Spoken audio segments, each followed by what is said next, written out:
want to switch topics now because the day that the day that Charlie Kirk was assassinated, I was on the air, and it was a very difficult day. Not because I was a fan of Charlie Kirk, but it was very difficult for me to explain what I saw.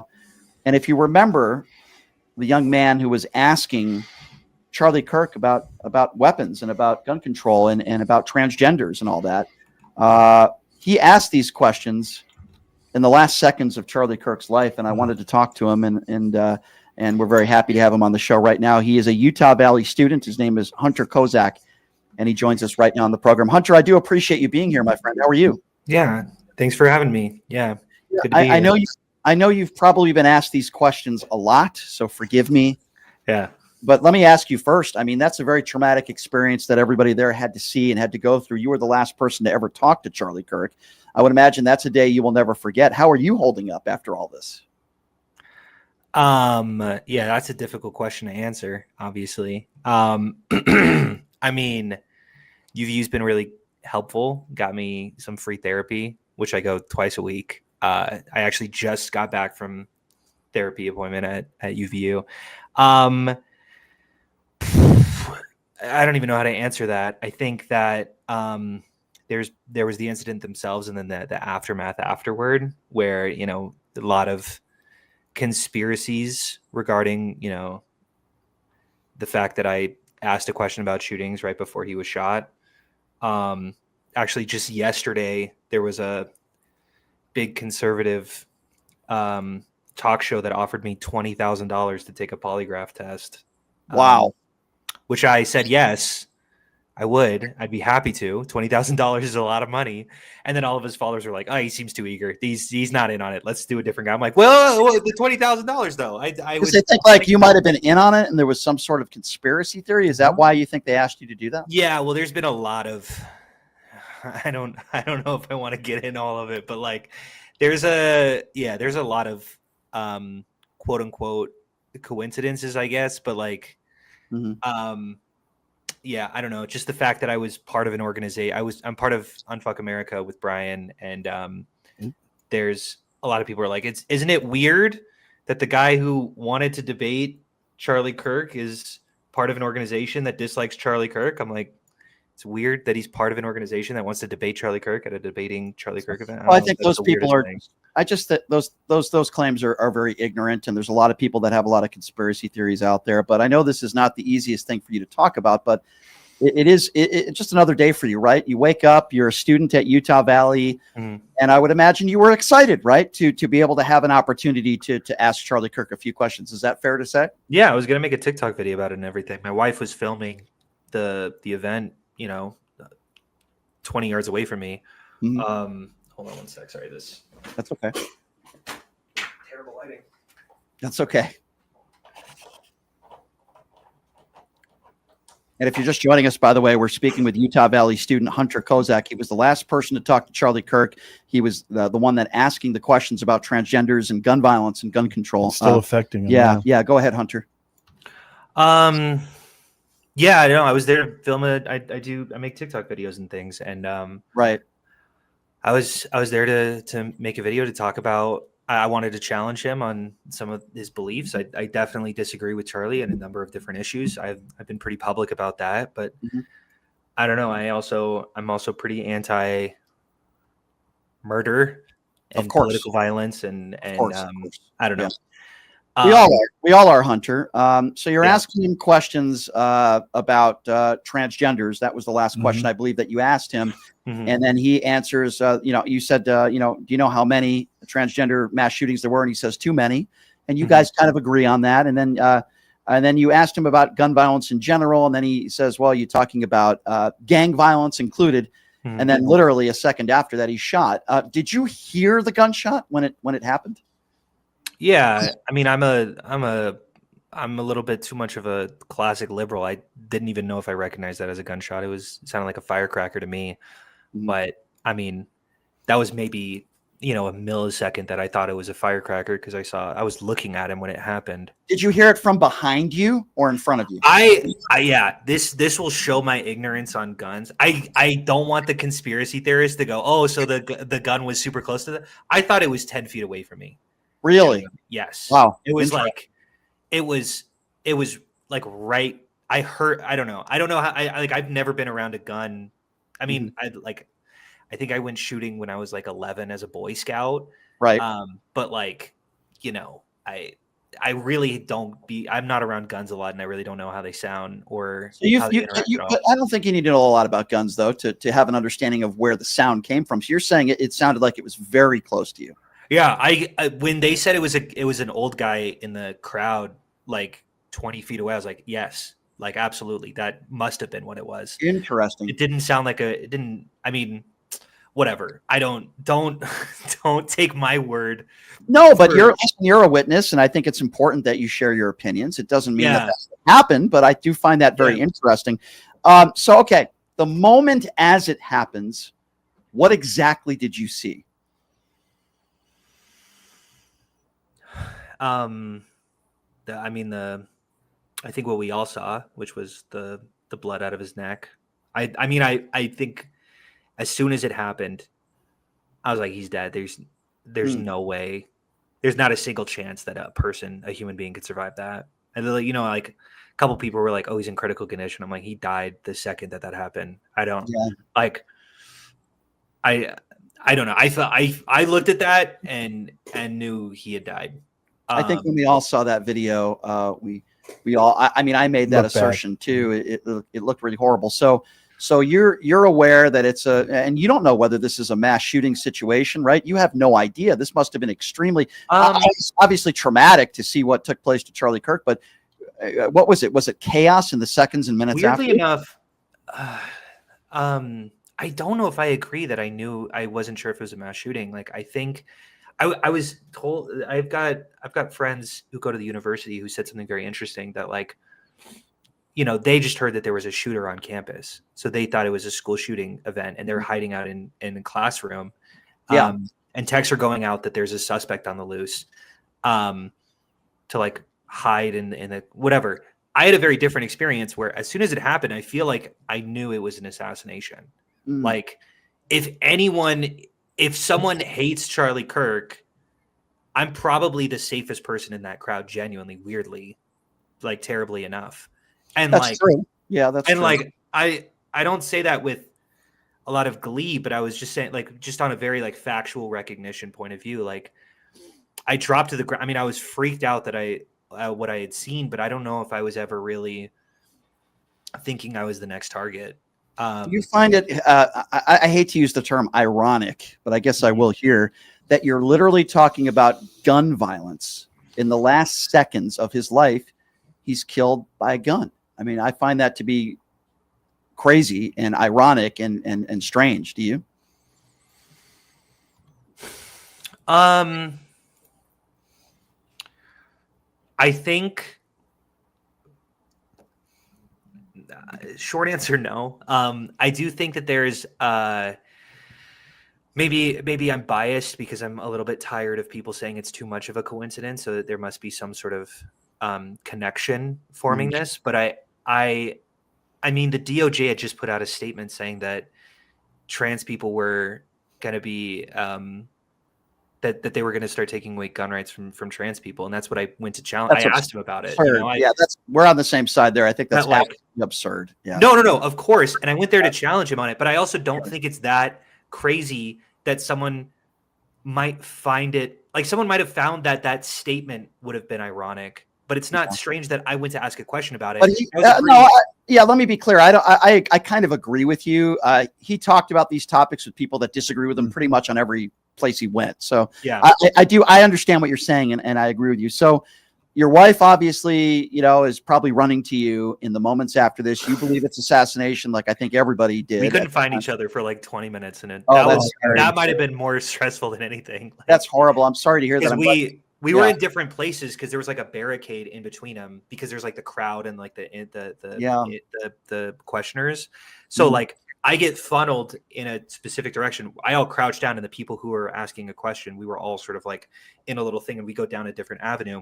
And I put it, whatever. This is getting into the nitty. I don't know if this is interesting, but I put my phone on do not disturb because she was going to be recording me, and I wanted to make sure I didn't get like a phone call during it. Right. And she didn't realize it, and I called her like 5 times. Oh, and she I just see. like, I yeah. see. So, You know, I've never, you know, Hunter, I've never witnessed anybody get murdered in person before. I hope I never do. And as I've said, you know, this is obviously traumatic. And I've talked to Parker, who's a friend of mine who was there, and he was ready to ask him a question soon after you, my understanding. I Right? didn't see him in line. Yeah, he was getting there. He was in the crowd. Oh, I see. I don't think people really understand. Obviously, it's traumatic for his friends, his family, and everybody involved. But I also talk about people like you and people that were actually there. I mean, this is not something you will ever forget, right? Yeah, I do think there's a fine line, because in a sense of it, this is, you know, I was definitely a player in the event in that it affected me quite a bit, but I also don't want to make the event about me. Like he had a wife, he had kids, he had, you know, he has absolutely. a family, and I think they were much more affected by what occurred than I was. Even though I was closer to him than they were. I've never met the man before. That was the first time we've ever had a conversation. Right. You know, he's touched people outside of that one event, and I don't know. I don't want to turn into the Charlie Kirk guy, and I also don't think that'd be fair to Charlie Kirk either. Like, no, I get were that. guy, I understand. You know, just talking to a random person, it's like Yeah. it would really suck that every time. Yeah. It's like I had a whole legacy and you know, I existed outside of that. And yeah, at the same time, I think I totally get what you're saying, and I agree with you. But obviously, it's traumatic for everybody that was there. I'm sure you would agree with that for you and your wife and everybody. But obviously, I understand where you're going with that. All right, I have to ask you this question. I know you alluded to the fact that you don't know a lot about guns, and you felt like the gunshot was maybe 10 feet away. We don't know. What we do know is that a 22-year-old allegedly was on a roof. I think there's a lot more questions than answers. I want to ask you this question. You were there. You were the last person to speak to Charlie Kirk. Do you believe that this could have been an inside job? And do you believe there's more to this story than what we've heard?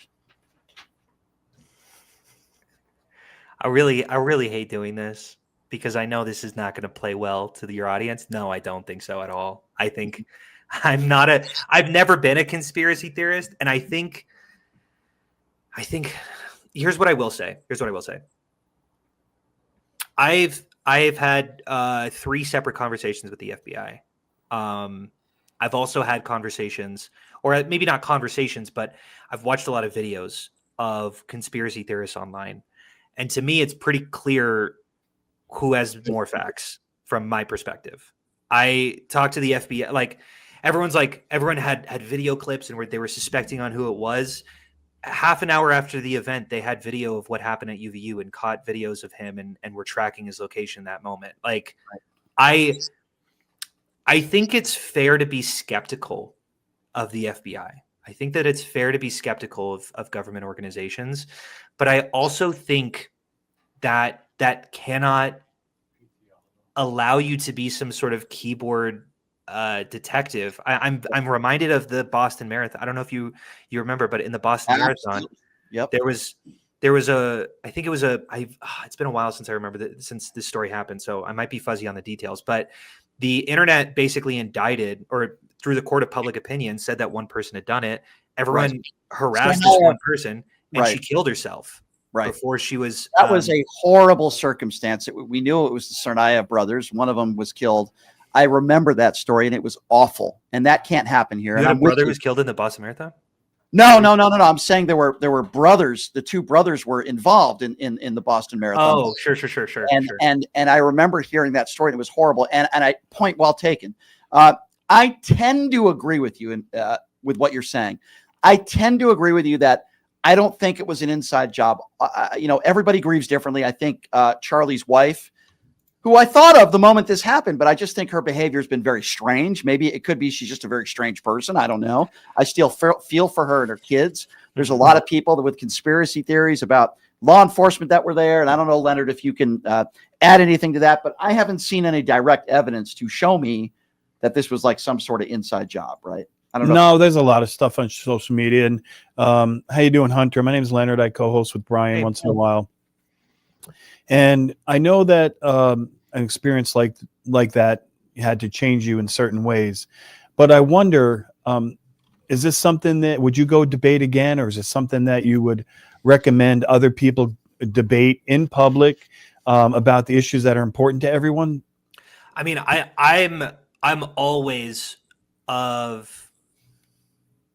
This reminds me of No Kings protest that happened. So I live in Utah, obviously. I went to the No Kings protest. It actually, I didn't go to the one in Salt Lake. I went to a subsidiary close to it. There was a shooting in Salt Lake, and a man was killed.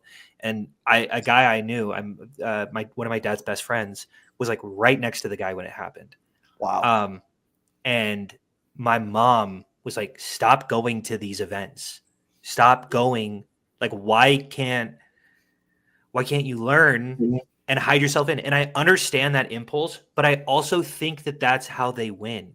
That's how we resort to violence. It's how we ensure that conversation and debate can't happen, is if we shut ourselves in, we're terrified, and we're impulsive and reactive.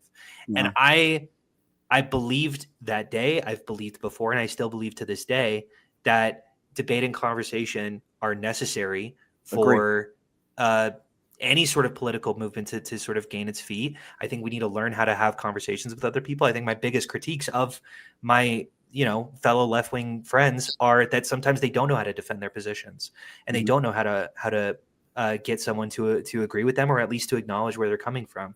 And I don't think we can lose that. I don't think we can lose that. And that's I think a lot of people, incredibly brave position, and your fortitude and your ability to recover are important because people are watching, and like you said, when everyone's intimidated and no one wants to speak anymore, and they want to just clam up or climb into a shell and say that's somebody else's problem.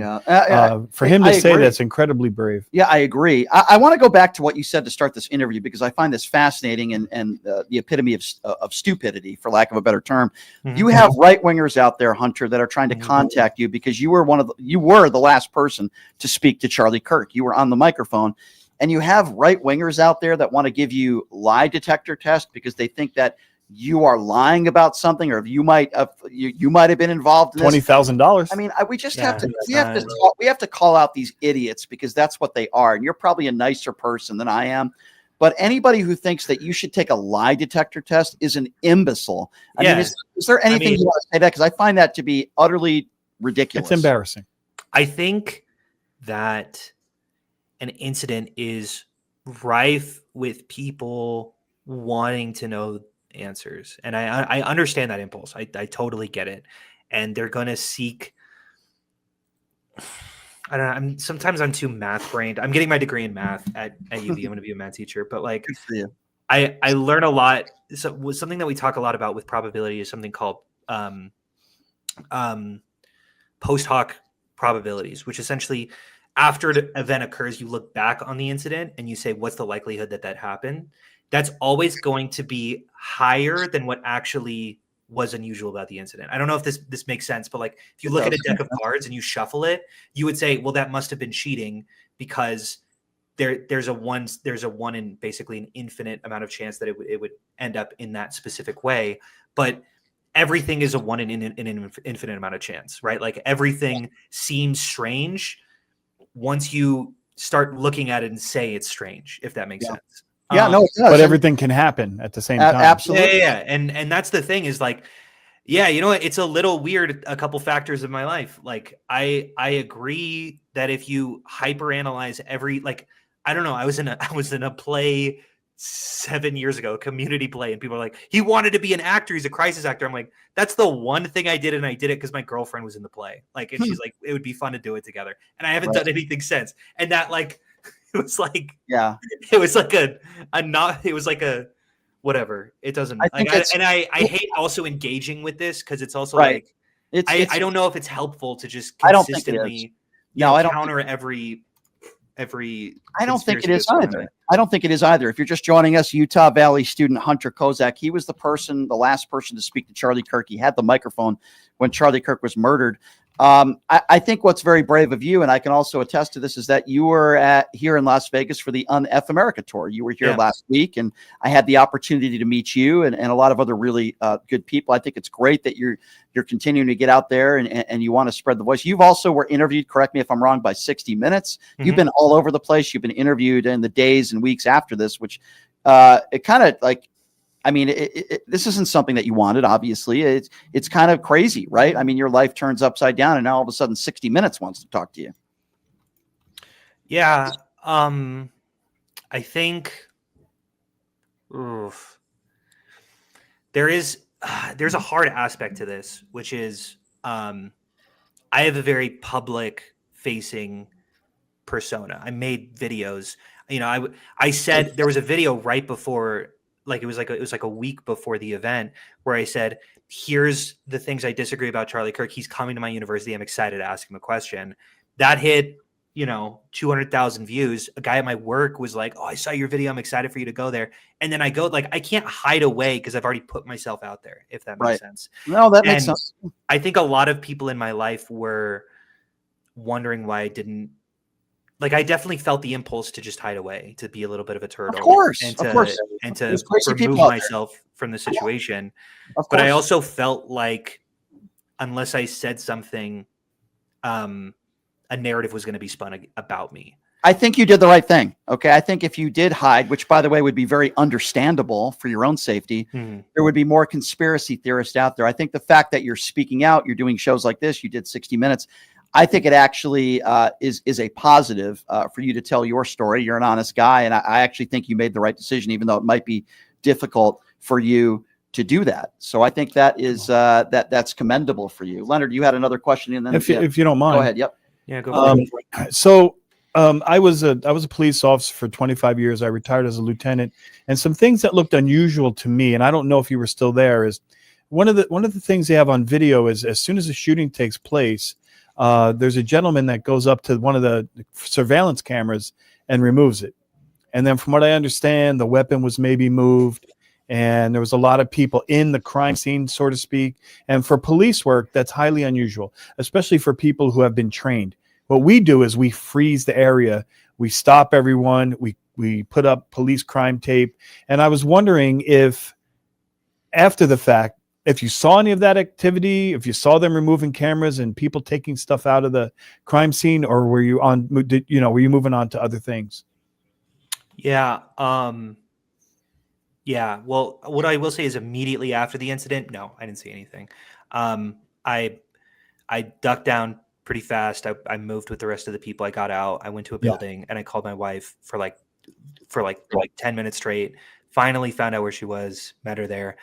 We were about to leave, and then I talked to campus police. I gave him my eyewitness, gave him my information, stuff like that. Mm-hmm. What I will say is, whatever. I know everyone's going to disagree with me on this. This is something that I would have said before the incident. This is what I say for every incident. I think that we have a tendency to not be in an insane situation and tell other people how they would have responded, if that makes sense. This was private security and campus police. Like, they are not really handling this situation well because they're not really that well equipped to handle this. It's university police like they're used to maybe a weird guy showing up and them having to shoo him off. Like, this sort of incident is maybe not something they're well equipped to handle. And maybe I could feel that a little bit. Yeah. Like, they were taking statements.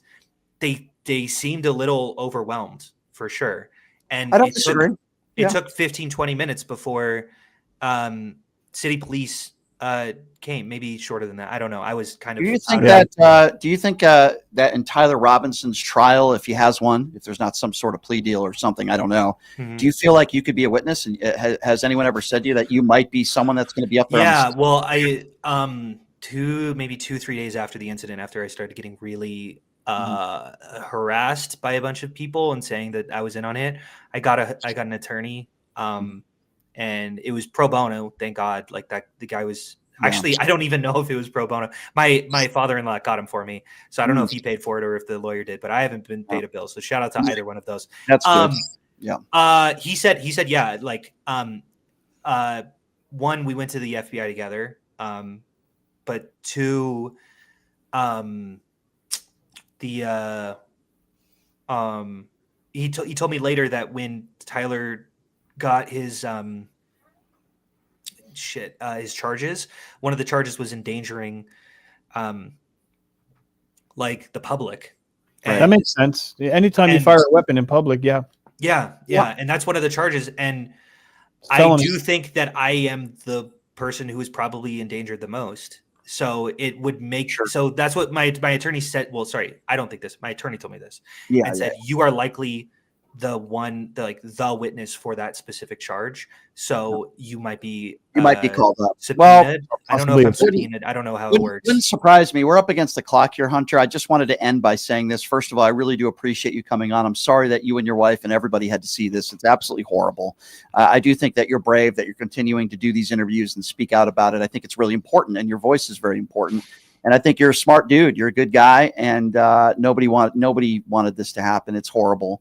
And I do appreciate you taking the time to come on. And I really do look forward to getting to know you a little bit better and see you on some of these Un-F America Tour events that you and I and others are going to continue to do, my friend. I really do appreciate you taking the time. Yeah, I appreciate you. I appreciate you coming on. And for all these right-wing lunatics out there that want to give you a polygraph test, they're all a bunch of imbeciles and morons. And I hope that rhetoric can stop, because it doesn't benefit anybody. Hunter, regards to you and your wife. I hope you guys continue to get the therapy you need, and I do appreciate you coming on, and we'll see you soon. Okay. Yeah, absolutely. And one last thing I just want to say is, sure. No one from law enforcement has contacted me about being a witness, but if they would, hell yes, I will do anything to send this fucker away. Like he's that type of behavior, whatever. Absolutely. I'm just preaching to the choir here, but I'm with you. If he's the one who did this, I think he should spend the rest of his life behind bars. I couldn't agree with you more, Hunter. And I think that's very well said. Thank you so much for the time, my friend. I'll talk to you soon, Hunter. And I appreciate you coming on. Thank you so much. Absolutely. Thank you. Appreciate that. That's Hunter Kozak, everybody, Utah Valley student, the last person to speak to Charlie Kirk. And I think he's a really good dude.